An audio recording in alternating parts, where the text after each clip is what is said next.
I've been thinking about my end of the year goals a lot lately. I'm looking at 500,000 subs. I'm looking at a $200,000 investment portfolio. I'm looking at all these things and I'm just confused a little bit. I feel like they're not truly things I actually want. I think they represent what I want, but the goal in and of itself isn't actually what I want. I was kind of just seeing and I was thinking, what is my end goal with YouTube? Where do I want to go? Why do I want to grow my channel? Why do I want to make more money? Why do I want to get more views? I was thinking about all these small things and I kind of just sat there thinking. I was like, what is the end goal? What's the ideal situation to be in when it comes to YouTube? And I kind of reflected. I was like, well, I think the happiest I've been with YouTube was probably about like mid 2022 when I was doing my 100-day thing, when I was kind of just working a lot. And I guess there was the payoff of views and money, but I more just found a lot of peace within the process of creating videos and sticking to a kind of harsh discipline. I enjoyed kind of challenging myself like that. I think that's where I was happiest. And I guess the rewards was a nice kind of externality after it, the views, the money, the success, the subscribers. And it got me thinking, I was like, so why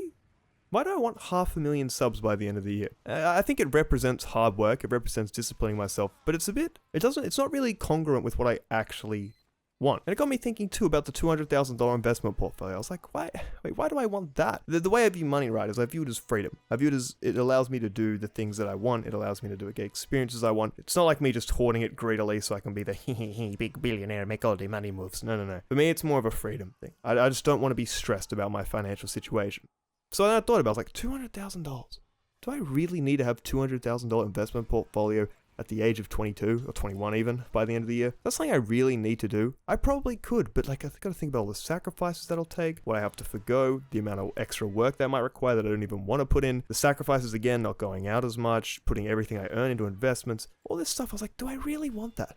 Is that actually something I want? And I guess I bring this up in the context of your own goals. It's probably easier for me to speak from a position of success. It's kind of like telling a person who's like dying of thirst, like, bro, you don't need this water. I've got all this water, trust me. Once you have like a certain amount of water, you don't need any more water. And then the guy's like, please, just one drop. It's kind of like that. So it's, again, one of those things easier for me to say, but truly think about your goals and what you want out of them. I think most people would just be happy doing what they want to do every day, making a decent amount from it, nothing obscene, and just being able to kind of have a simple life like that, be fulfilled through the process of doing that. But I think you kind of get to a certain point, and what initially was something you were passionate about, enjoyed the process of, you get clouded by the success of it. I'm speaking literally, anecdotally, from personal experience here. You get clouded by the money, the views, all these other things. Because I was just sitting there reflecting, like, are these things I actually want? Because I always coped. I was like, oh, these are just like ambitious goals, and they represent a lot of hard work and things I want to do. Then it's not like actually hitting those goals is what I want. It's more like what they represent, the hard work I have to put into it, all of that. And I just sat there and reflected, and I was like, are these truly congruent with what I actually want out of life? And I think for the most part they probably are, but perhaps they're not actually truly ideal of what I want. So I think I might have to have a sit and reflect on them a bit more, maybe readjust, have a deeper think about them, because I truly just find I want what do you want at the end of the day? For me, it's fulfillment. For me, it's inner peace.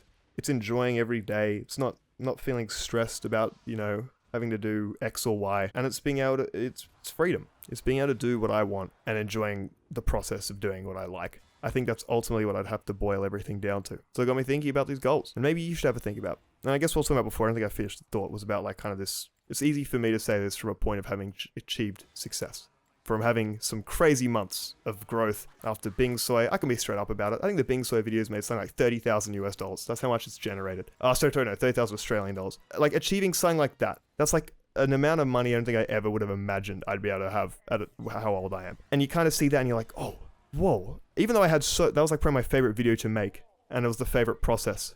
And like it was probably just like creating that video was so much fun to me. I think some of it's been corrupted almost by what it generated for me. The amount of money it made, the amount of subscribers it got. It's like this wholesome, beautiful thing was kind of corrupted by parts of like the ego, the external validation, the views, the money, which is all nice. I don't want to complain about it. It's insane that I can make a video that's like done so much for me, right? But I just think stuff like that's kind of corrupted what I truly want at the end of the day. And perhaps my goals that I've set aren't truly like what I actually want. So I think I'm gonna have to spend the next little while reflecting on what truly fulfills me, what satisfies me, what I actually want out of all of this. I love working, I love making videos, and I want to be great at it, but I don't even necessarily want the ego and the external validation that comes from it. I just want to be able to have a day where I make videos, I write, I record, I do whatever. I get better at it, I get closer to mastering it, I get great at it. That's what I love, and that's what I want to do. And these other things don't necessarily factor into that, truthfully. They're more just like, as I was saying before, hitting 500,000 subscribers to me is like, that represents me getting better at making videos, at making better content that more people enjoy, right? So yeah, that's all I want to talk about. Maybe you could ever think about your goals. It is kind of, again, speaking from a place of success where I can be like, I made X amount of money from one video, got X amount of subs from one video. So it's kind of easy for me to say like, you know what, I didn't actually like that. I don't need that. But I think it's something you have to kind of experience. And I think it's something you just have to go through and then reach a point where I'm at now, if that makes sense. So, just give it a think, have a true reflect on what do you want to do? What is it that you actually want? Don't get caught up in the ego, the external validation, the money, the fame, all that. Because at the end of the day, it doesn't really mean anything. And it kind of just obscures you from what your true desire is at the end of the day, what you truly want to do, what will fulfill you, what will get you inner peace, and what will lead to a happy life. I think this has been an important point of reflection for me to like get back on working better. I think even, like, it's kind of weird, like reflecting on these goals, like the fact I'm so serious about them, so serious about hitting 500,000 subs, $200,000 investment portfolio, things like that. I'm skitzing about that, right? It almost feels like because I'm so stressed and anxious about achieving that, it's like a burden on my work itself, and like it's like draining me of my ability to actually work. Whereas if I think I have more holistic goals of just enjoying my day, the amount of work I do and what I'm working towards, it almost feels like I'll unintentionally hit those goals easier because I don't want them. It's kind of like, actually now I think of it, I was going to end the video there, but when I think about it, it's kind of like, the stereotype of like the really needy guy. No girl wants a really needy guy. No girl wants a guy who's like, I love you. Why have you not messaged me back in 30 seconds, my dear? My darling, I love you. Like, it's like, bro, we want a one day, right? Like, put an hour between those responses, all right? To a girl that's really unattractive. And in a similar way, sprinkling some fantastic relationship advice in between here. In a similar way, I almost feel like having my original passions corrupted by the fame, the money. It's almost like removing those out of the picture and not being so driven towards them will make them come to me more easily.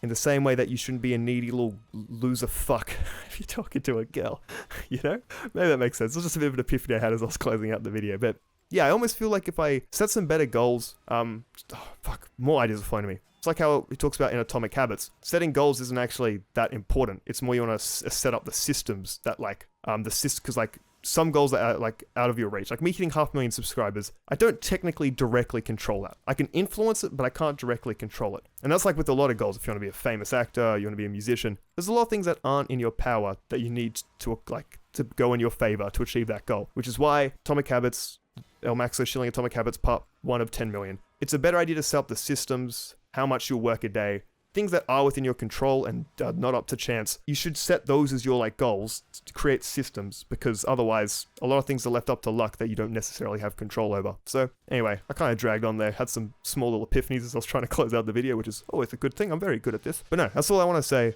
Maybe you should ever think about your goals. I know I'm going to be having a big think about mine and what I actually want. So I'll end things there. Join the Discord, follow me on Instagram, blah, blah, blah, all those things. You know what's up. Hope you're doing well. And farewell, Elite Level Gamer.